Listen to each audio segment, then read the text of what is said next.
Energy is at the heart of the climate challenge, and it is also the key to the solution.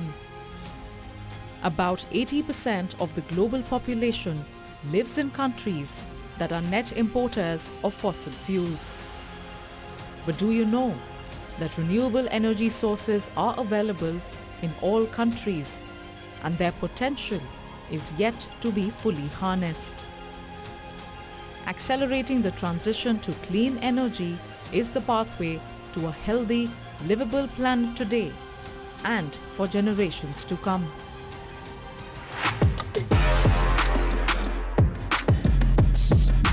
At India Energy Week 2026 held in Goa, global leaders, policymakers and innovators from across the world assembled under one roof to address the energy sector's most pressing challenges and drive actionable solutions for a sustainable future.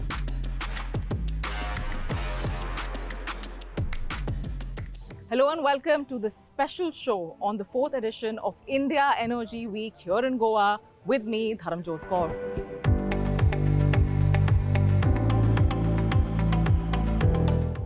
Our Atmanirbharta is defined as energy self-sufficiency for ourselves and also as a contributor to the globe. Experience has been really good. The key highlights would be the upcoming technologies. It's been really good. I've got to meet new people, new opportunities, learning stuff. Organized under the patronage of the Ministry of Petroleum and Natural Gas and jointly hosted by the Federation of Indian Petroleum Industry, India Energy Week has returned to Goa for the second time, after the state hosted its 2024 edition. 75,000 plus delegates, 600 plus exhibitors, 500 plus speakers, and 120 plus countries participating, a platform that redefined the global energy dialogue. In 4 days, Goa hosted over 75,000 participants from across the world in this 2026 edition of India Energy Week. From panel discussions to round tables to attractions of all kinds, here is a complete lowdown of everything that transpired in this global energy discourse. Energy week के इस नए addition में गोवा में दुनिया के करीब 125 देशों के प्रतिनिधि जुटे हैं। India's Prime Minister Narendra Modi kicked off the event with a virtual inaugural address, extending a warm welcome to participants from over 125 countries. PM Modi put India under the spotlight as the destination not just for energy security dialogue, but also export and investment opportunities that the country has to offer, worth over $500 billion US.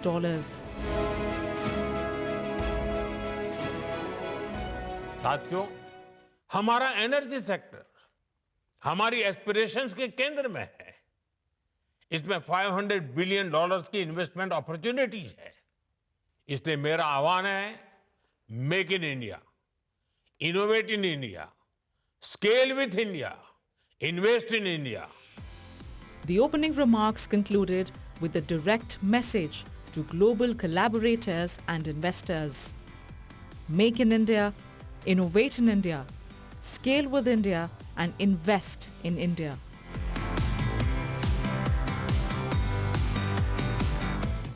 Post the address, the conference kicked off with its first session on securing affordable, accessible and sustainable energy during uncertain times.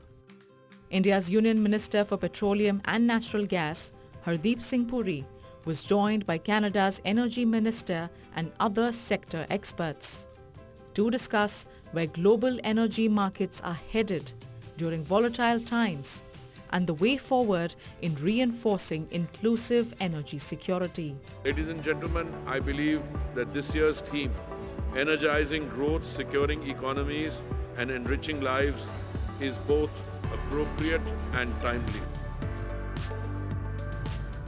The forum was not all discussions.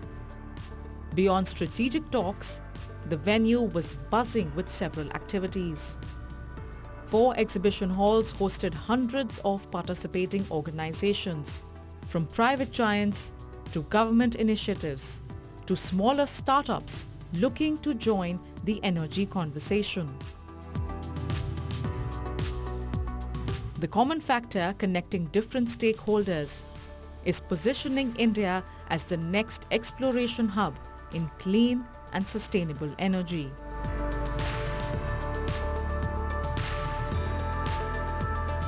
When we sat down to speak to Oil India's chairman and managing director, the focus was on India's long and short-term energy strategy.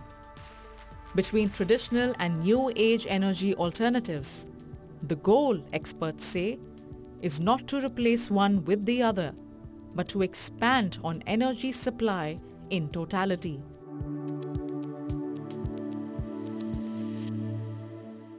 Flavor of the season is exploration. And it is extremely important given the fact that India is the next exploration destination as far as the global ENP construct is concerned. But most importantly, domestic exploration should be given a thrust, and that's what the current government, the current dispensation is aspiring to. As a country exhibiting exponential growth and development, India's energy needs are high. But in recent times, there has been a shift in approach to cater to these needs.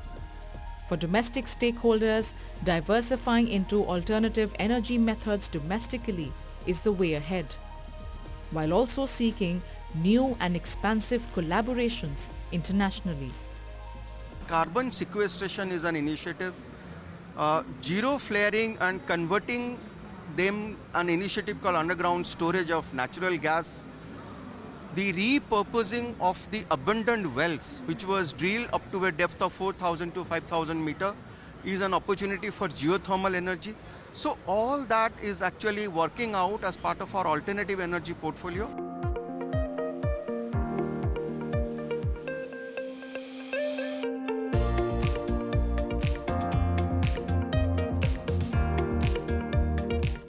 Much like India Energy Week 2025, this time too, the event placed huge emphasis on the critical role of green hydrogen in building a sustainable, low-carbon future, signaling how seriously New Delhi is betting on emerging energy solutions. Green hydrogen mobility, in fact, continues to steal the spotlight. After making headlines in the previous edition, green hydrogen-powered buses were once again at the center of attention this year. We're here at India Energy Week 2026 in Goa, and one of the main attractions clearly is the hydrogen bus.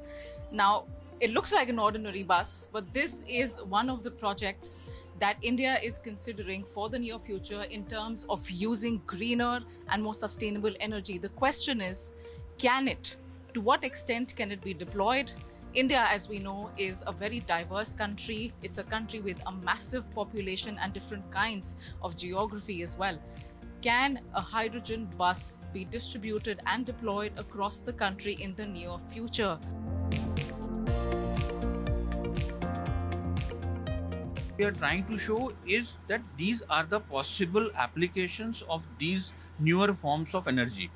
Today we are trying to encourage people to bring in more and more applications so that these can be developed into a good ecosystem. As India, we were importing from 27 geographies.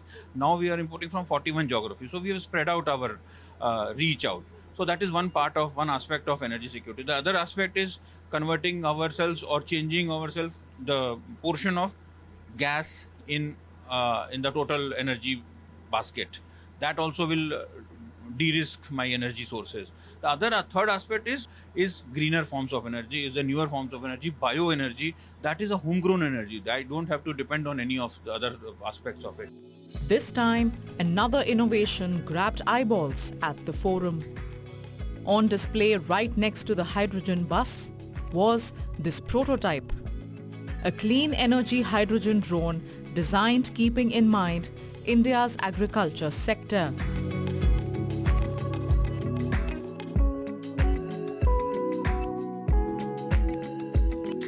And the need for ground-level innovation to better assist the country's farmers.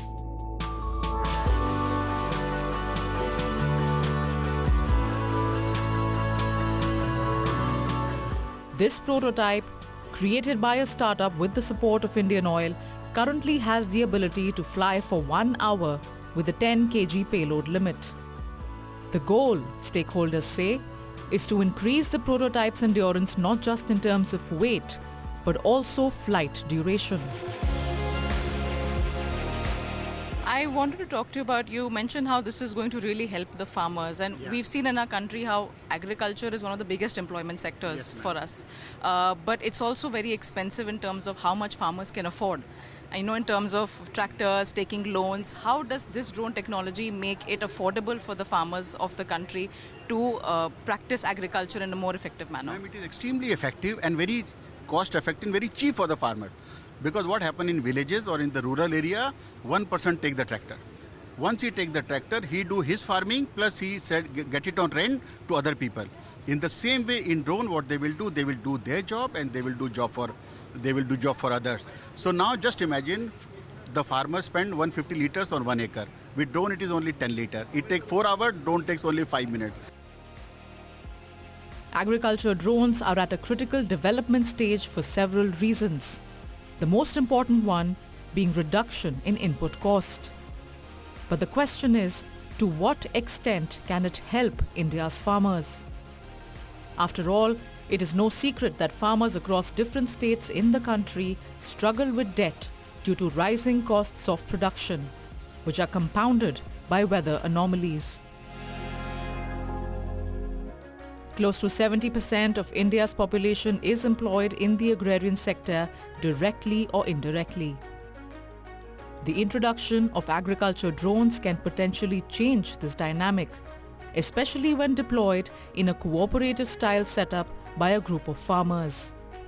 But the reality remains. India's agrarian sector is still years away from that stage.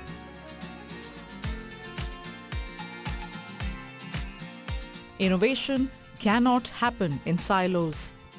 There is a need for systemic overhaul in a country's infrastructure, especially when the change is as cascading as energy sources. In the transport sector, it is not just hydrogen buses that are the future of India's public and commercial transportation system. There is a path being paved for EV highways. But can every mile in India be transformed? The country's EV corridor project undertaken by the government comes with a plan to develop 5,500 kilometers of e-highways by next year. The pilot program in a public-private partnership setup began last year. Abhijit Sinha, Program Director at National Highways for Electric Vehicles, outlines how a pilot project in the works offers a window into where the future of public transport is headed for India. See, on all 500 kilometers, we are trying to build stations which are electronically very, very empowered, which are electrically 3.2 megawatt. That's why they are called third generation. India has seen first generation of petrol pump, second generation of petrol pump with LNG, CNG and 1 or 2 chargers. These are going to be third generation of petrol pump. You can say energy station with solar, wind and hydrogen integration along with electric swapping and charging, both facilities. In times of crisis comes opportunity. This is the sentiment with which India has approached the ongoing energy security talks. And this has paved the way for diversifying relationships to increase energy influx and also expand export avenues. India hosted the 2026 edition of Energy Week in the backdrop of turbulent times. This time, the stakes were higher. The forum was not just about a balancing act between traditional energy security and clean energy alternatives, but also about walking a tightrope of self-reliance and diversified global partnerships. India and Canada have agreed to bolster energy ties following a bilateral meeting between their energy ministers.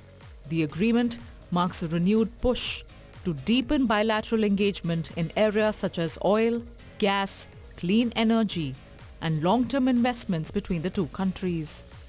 Hardeep Singh Puri and his Canadian counterpart Tim Hodgson held a meeting on the sidelines during India Energy Week to discuss opportunities in energy trade.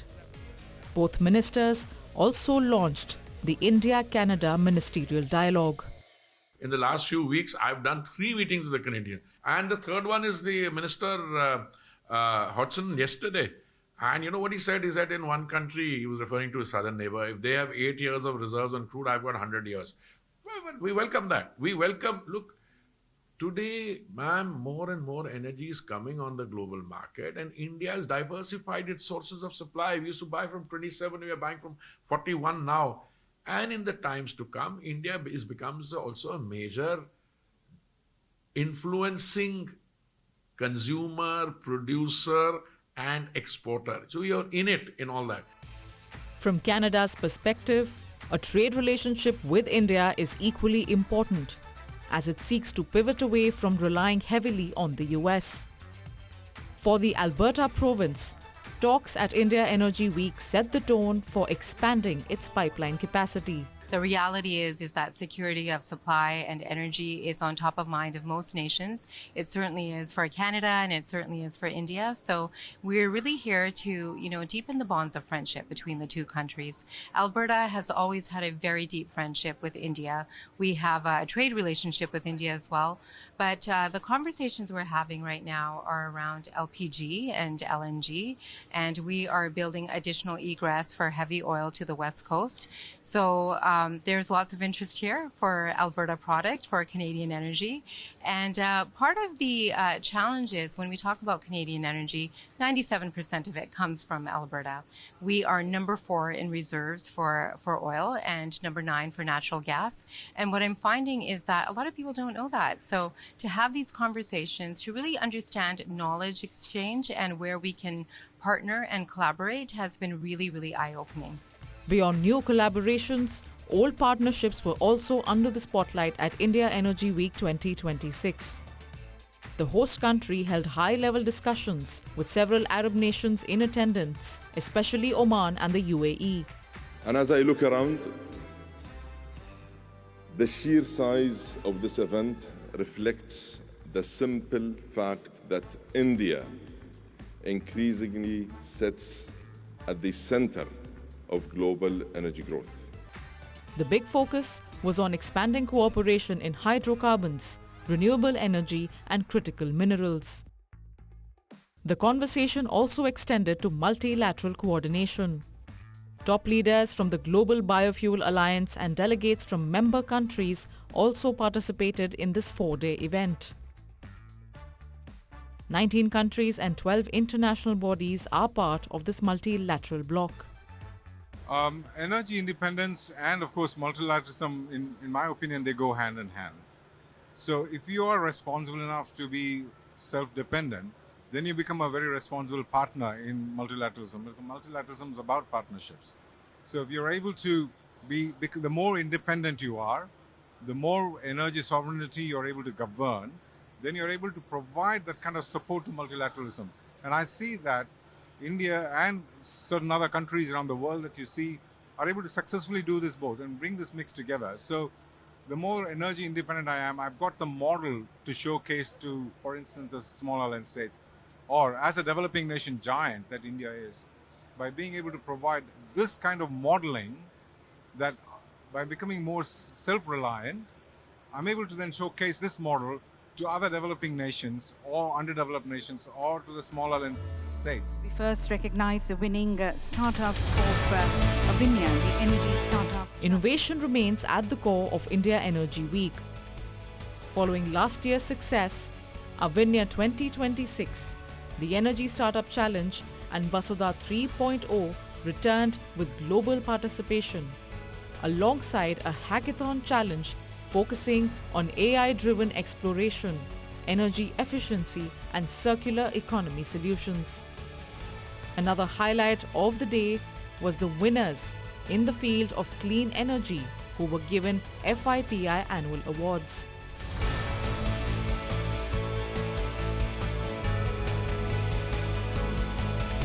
The closing session reinforced India Energy Week's role as a platform that bridges energy security, affordability and sustainability, while positioning the host country as a steady, credible and pragmatic leader in a rapidly evolving global energy landscape.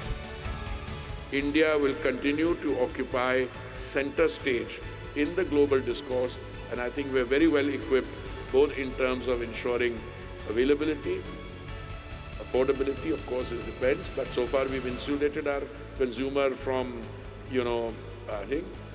And ultimately the sustainability which is a really great story. The sun has set on this edition of India Energy Week, but the conversations have just begun. While possibilities are limitless, a lingering sentiment has been cautiously optimistic in balancing traditional energy with new age alternatives. All of this in the backdrop of geopolitical uncertainty. How much do the winds change by IEW 2027? We will find out next year.